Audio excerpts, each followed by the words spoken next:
golden rule in business aviation is follow the money. And Finn comes to you this week from Las Vegas, where Frank Sinatra once famously said, "Vegas is the one place I know where money really talks. It usually says goodbye." There are plenty of goodbyes here, particularly if you're looking for a new private jet. This is the world's largest business aviation show, and with so many aircraft, they had to close the roads to bring them into the main exhibition hall. But sometimes we go years without a decent new aircraft launch. This week we had two at the same time. So first up is Pilatus, who unveiled a new generation of its PC-12 turboprop called the PC-12 NGX. It's powered by a new Pratt & Whitney Canada PT6 engine. Next up to appear from behind the smoke and mirrors was a mock-up of the Gulfstream G700. This response to the Bombardier 7500 was developed in secrecy in Savannah and offers a range of 7,500 miles, just a couple of hundred short of its Canadian rival. However, it does deliver the largest cabin of any traditional business jet. Qatar Executive and FlexJet had their checkbooks out to secure launch customer positions. Rolls-Royce has developed the intelligent Pearl 700 engine for the new Gulfstream.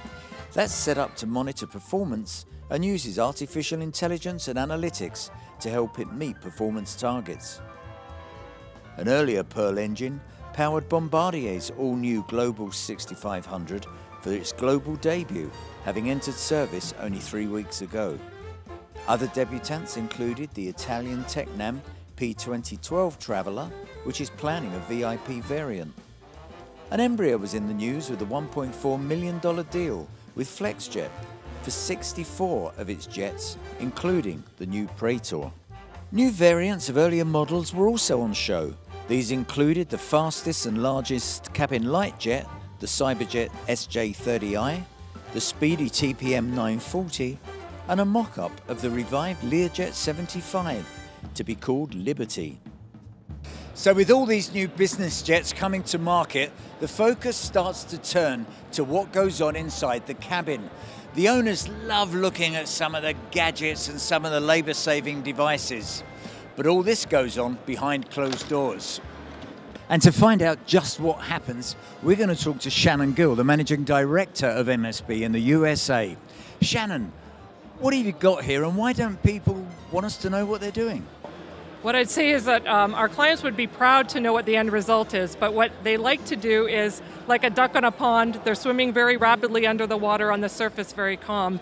They're providing all kinds of solutions for their customers. So for 15 years, we've really been providing solutions for crystal and china and flatware on board aircraft. And today what we're being challenged with is how to address the clutter that's on board.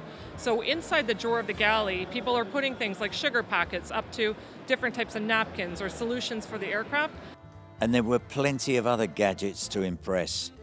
This is the Goji box, which brings Hollywood magic to the moving map with the geo-triggered content. It also delivers on-demand video, and it saves weight. And connectivity was also all over the show, both for the delivery of predictive maintenance data and for passenger experience.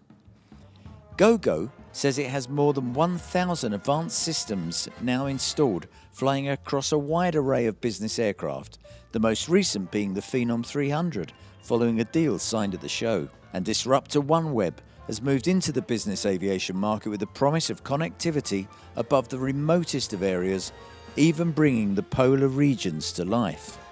Oh, and talking of life, it was great to see Elvis was in the house.